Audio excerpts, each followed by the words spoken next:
আসসালামু আলাইকুম রহমতুল্লাহি ওবরকাতুহু। সম্মানিত দর্শক, একেবারে নবজাতক সরকার, সব দিক থেকে নবজাতক। প্রথমত তারা নতুন ক্ষমতায় এসেছেন, আর যিনি প্রধানমন্ত্রী হিসেবে দায়িত্ব পালন করছেন তিনি জীবনে প্রথম এমপি হলেন, তারপরে দ্বিতীয়ত প্রধানমন্ত্রী হলেন, তৃতীয়ত প্রায় 17টি বছর ধরে তিনি দেশের বাইরে ছিলেন, চতুর্থত তার এই 17 বছরের জীবন বলতে গেলে দুর্বিষহ ছিল। দেশের মানুষ, বিশেষ করে যারা রাষ্ট্র ক্ষমতাতে ছিলেন, তারা তার চরিত্র হননের জন্য এহেন কর্ম নাই যেটা করেনি। ফলে বাংলাদেশের রাজনীতিতে, সমাজ ব্যবস্থায় এবং বিশ্বব্যাপী যে সকল মিডিয়া রয়েছে সেখানে তার যে একটা ভাব এবং মূর্তি, এই দুটো গড়ে উঠেছে, সেটা স্বস্তিদায়ক নয়। যে সকল দুর্নাম, যে সকল বদনাম তার বিরুদ্ধে দাঁড় করানো হয়েছে, তা ভেঙে চুরমার করে দেওয়ার মতো যে সময় দরকার, যে কর্ম দরকার, সেটা তিনি পাচ্ছেন না। ফলে ক্ষমতায় আরোহণ করার সঙ্গে সঙ্গে রাজনীতির যে নিস্তব্ধতা, রাজনীতির যে নীরবতা এবং যে শূন্যতা, সেই শূন্যতার কারণে যারা বিরোধী দল তারা মনের আনন্দে বগল বাজাচ্ছে।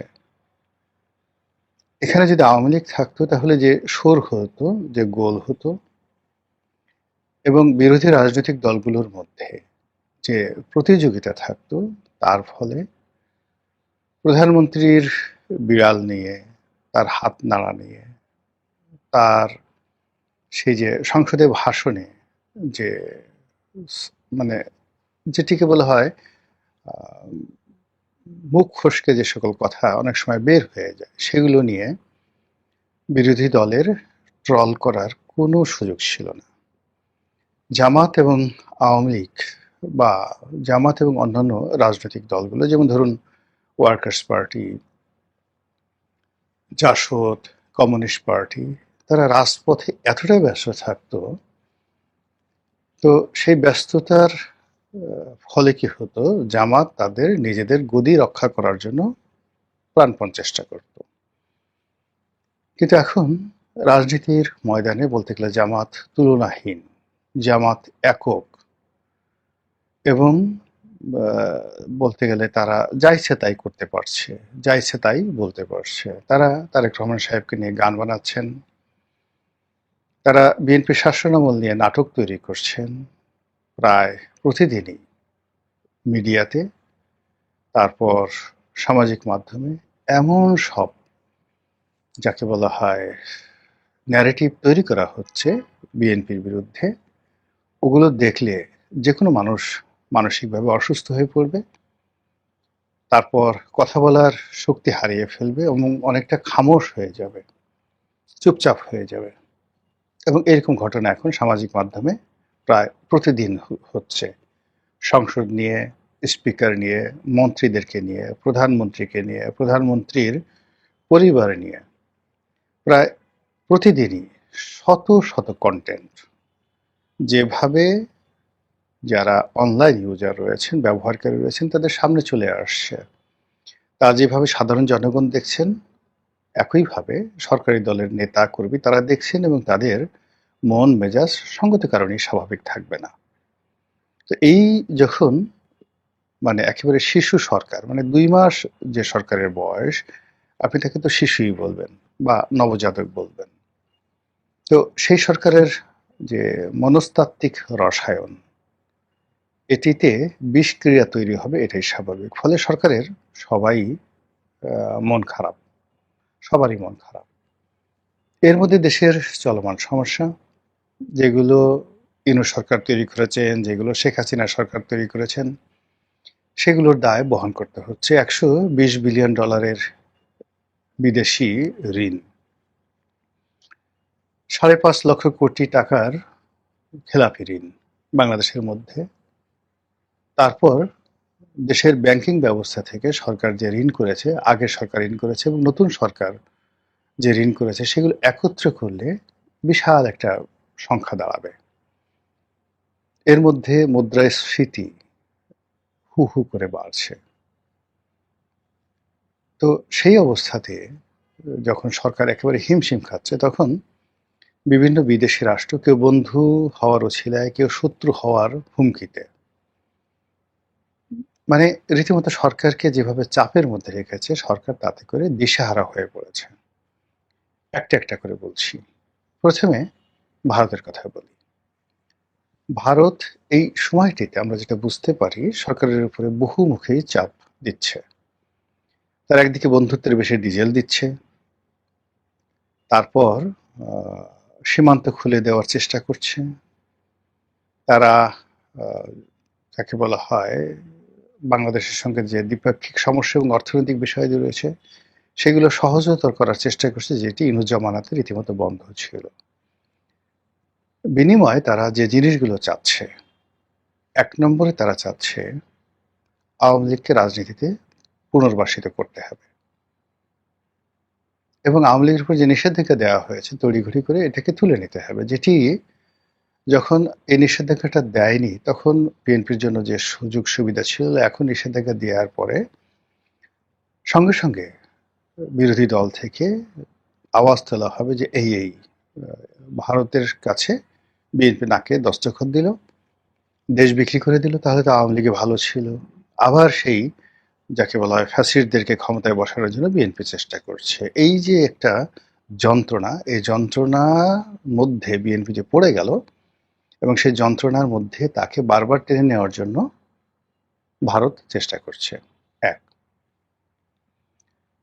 দুই নম্বরে ভারত চেষ্টা করছে জামাত সহ যে সকল ইসলামিক দলগুলো রয়েছে, যাদের ব্যাপারে ভারতের ভয়, আমেরিকারও ভয়, এদেরকে দৌড়ের উপর রাখার জন্য, এদের উপর চাপ প্রয়োগ করার জন্য নানা রকম যে সরকারি মেশিনারিজ রয়েছে, সেই মেশিনারিজগুলো শেখ হাসিনার জমানার মতো সচল করা, তাদের বিরুদ্ধে মামলা করা, তাদেরকে ধরা, যুদ্ধাপরাধীদের বিচার আবার নতুন করে শুরু করা, ইত্যাদি নানা কর্মকাণ্ড চালু করার জন্য বলা হচ্ছে।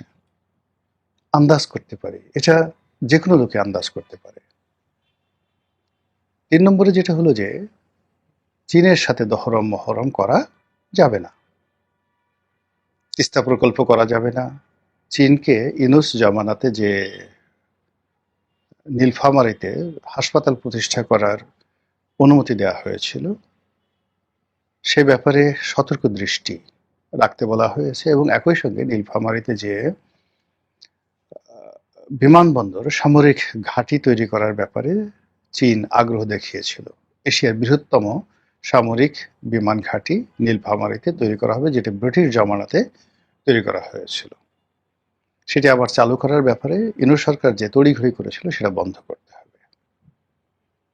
৪, ইউনূস সরকারের সঙ্গে যে আন্ডার টেবিল বা পর্দার আড়ালে যে সমঝোতা হয়েছিল, সেই সমঝোতা থেকে বেরিয়ে ইউনূস জামানাতে যে সকল দুর্নীতি অনিয়ম হয়েছে সেগুলোর বিচার করতে হবে। তারপর যাকে বলা হয় ইউনূসকে দৃষ্টান্তমূলক শাস্তি দিতে হবে। এই বিষয়গুলো যে ভারতের পক্ষ থেকে আসছে, এটা আমরা স্পষ্ট বুঝতে পারি। এটা বলতে হবে না, সরকারও কিছু বলছে না, ভারত কিছু বলছে না।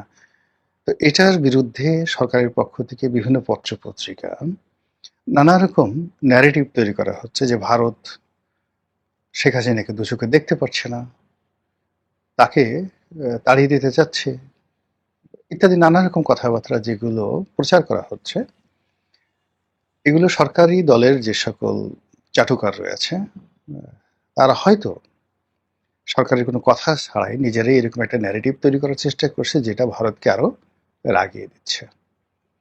এই গেল ভারতের বিষয়।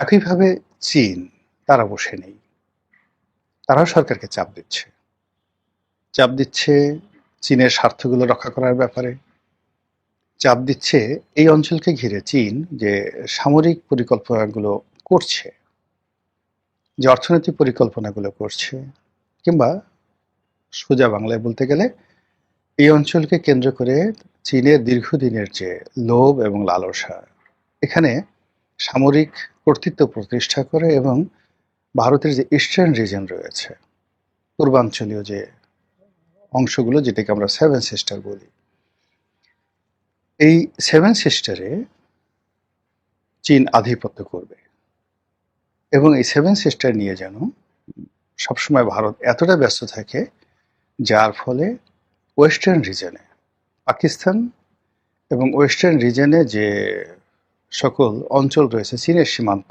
ঘেঁষা অঞ্চল, সেখানে যেন ভারত দুর্বল হয়ে পড়ে। এই জন্য বাংলাদেশের ভূমিকে চীন একটা উর্বর ভূমি হিসেবে ব্যবহার করতে চাচ্ছে, যেভাবে 2001 থেকে 2006 সনে তারা করেছিল। এবং ওই সময়টাতে উলফা বা অন্যান্য যে সকল বিদ্রোহী রয়েছে সেভেন সিস্টার, তাদের বলতে গেলে স্বর্গভূমি হয়ে গেছিল বাংলাদেশ। এইরকম একটা পরিবেশ আবার তৈরি করার জন্য চীনের পক্ষ থেকে একটা প্রেশার থাকবে, আছে, এবং এই প্রেশার ছাড়া চীন একটি পয়সাও দেবে না। এবং চীন যদি বর্তমান সরকারের কাছ থেকে কোনো রকম গ্রিন সিগন্যাল না পায়, তাহলে চীনের যে সকল মেশিনারিজ রয়েছে সেই সকল মেশিনারিজ বুমেরাং হবে সরকারের জন্য। গেল 2। 3 নম্বর হলো পাকিস্তান। এখন পাকিস্তানের খায়ের জেগেছে বাংলাদেশের ব্যাপারে আবার নতুন করে ভাবার জন্য। বাংলাদেশে তাদের আধিপত্য, আইএসআই এর তৎপরতা এবং 1971 সন নিয়ে বারবার যেভাবে বাংলাদেশের মানুষ পাকিস্তানকে গালাগাল করে, এখন সেসব বাদ দিয়ে পিয়ারে পাকিস্তান যে তাদের যে থিওরি, পাকিস্তানকে ভালোবাসো, পাকিস্তানকে কাছে করে নাও, পাকিস্তানকে মহব্বত করো, পাকিস্তানি খাবার খাও, পাকিস্তানে যাও বেশি বেশি, পাকিস্তানি পণ্য আমদানি করো, কিন্তু পাকিস্তানি মেয়েদেরকে বাংলাদেশে বিয়ে দেবে না। কোনো অবস্থাতেই পাকিস্তানি রমণী আওরত বাঙালিরা যেন বিয়ে করতে না পারে, এই ব্যাপারে সতর্ক হওয়ার জন্য তারা প্রাণান্ত চেষ্টা করবে এবং সেটা তারা শুরু করে দিয়েছে। বোঝার চেষ্টা করুন সরকারের ত্রিমুখী যে চাপ, এই চাপের সঙ্গে আবার ইন্দো ইউরোপীয় চাপ রয়েছে। আপনারা জানেন যে ইউনুস জামানাতে আমেরিকার সঙ্গে একটা চুক্তি হয়েছে। সেই চুক্তির বলে এখন আমেরিকার যে কৃষি পণ্য অবাধে বাংলাদেশে প্রবেশ করবে। পৃথিবীর সারা দুনিয়া যদি মাগ নাও দিতে চায়, তবুও আমেরিকা থেকে ওই সকল পণ্য উচ্চ মূল্যে বাংলাদেশে আমদানি করতে হবে। আমেরিকার বিমান, বোয়িং বিমান, এগুলো কিনতে হবে। আমেরিকা থেকে সামরিক অস্ত্রশস্ত্র কিনতে হবে। আমেরিকার কথার বাইরে অন্য কোনো কিছু করা যাবে না। এমনকি আমাদের যে জ্বালানি সেক্টর রয়েছে, সেই জ্বালানি সেক্টরে আমেরিকার যে আধিপত্য, এমনি আগে থেকে আধিপত্য ছিল শেভরনের মাধ্যমে, এবং সেই আধিপত্য আরও বেশ কয়েকটি কোম্পানি, আমেরিকান কোম্পানি, তার মধ্যে সাবেক রাষ্ট্রদূত পিটার ডি হাস যে কোম্পানিতে চাকরি করেন, একজন মোবিল, এই কোম্পানিকে সমুদ্রে তেল গ্যাস অনুসন্ধান, কক্সবাজার, টেকনাফ, উখিয়া থেকে শুরু করে সেন্ট মার্টিনে তাদের আধিপত্য বিস্তার অনেকটা ইস্ট ইন্ডিয়া কোম্পানির মতো। এবং এই কোম্পানির যে প্রোডাক্ট এবং বাই প্রোডাক্ট, সেগুলো বাংলাদেশে আনার জন্য ডক্টর মোহাম্মদ ইউনূস সরকার যে দস্তখত দিয়েছে, সেটাকে হুবহু পালন করা, মান্য করা এবং সেটাকে টেনে নেওয়ার জন্য বর্তমান তারেক রহমান সাহেব এর যে সরকার, সেই সরকারের উপর ডোনাল্ড ট্রাম্পের চাপ আছে।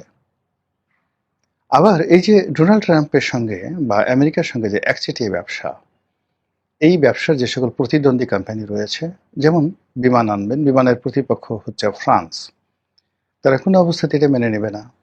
আবার তেল গ্যাস যে কোম্পানিগুলো রয়েছে, তাদের প্রতিদ্বন্দ্বী কোম্পানিগুলো রয়েছে নেদারল্যান্ডে, তাদের প্রতিদ্বন্দ্বী কোম্পানিগুলো রয়েছে ইংল্যান্ডে, তারাও তো সরকারের উপর চাপ প্রয়োগ করছে।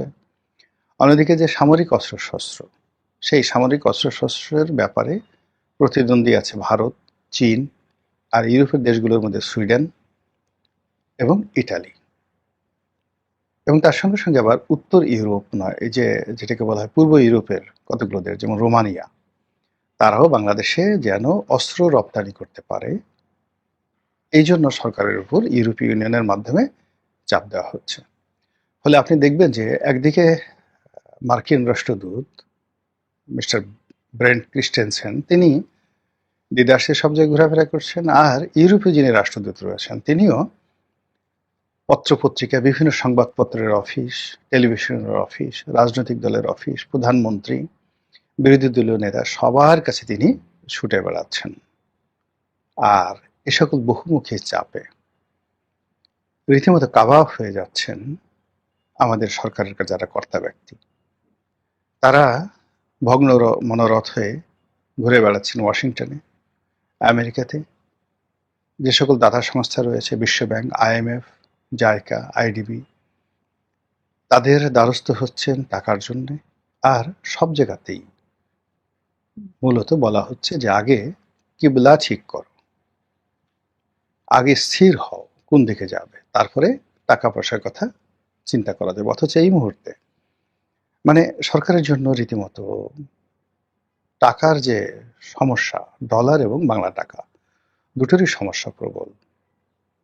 আর এই যে চাপ, বৈদেশিক চাপ, দেশি চাপ, শারীরিক চাপ, মানসিক চাপ, আর্থিক চাপ, সব মিলিয়ে সরকার একটু ভালো নেই।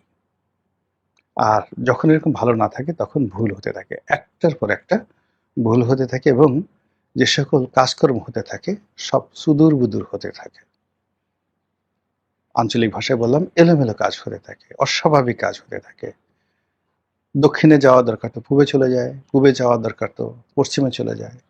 যেখানে ভাত দেওয়া দরকার সেখানে আপেল দেয়, যেখানে আপেল দেওয়া দরকার সেখানে আপেল সিডার ভিনেগার দেওয়া হয়, যেখানে পানি দরকার সেখানে শ্যাম্পেন দেওয়া হয়, যেখানে শ্যাম্পেন দরকার সেখানে দুধ দেওয়া হয়, যেখানে লবণ প্রয়োজন সেখানে মধু ঢেলে দেওয়া হয়। এরকম ভুল মানুষ করে এবং সেই ভুলই এখন বাংলাদেশে হচ্ছে, এবং তার ফলে রাস্তাঘাট সব জায়গার যে চালচিত্র সেগুলো নিয়ন্ত্রণের বাইরে চলে যাচ্ছে। মহান আল্লাহ আমাদের সবাইকে হেদায়েত দান করুন এবং হেফাজত করুন। আসসালামু আলাইকুম রহমতুল্লাহি ওয়া বারাকাতুহু।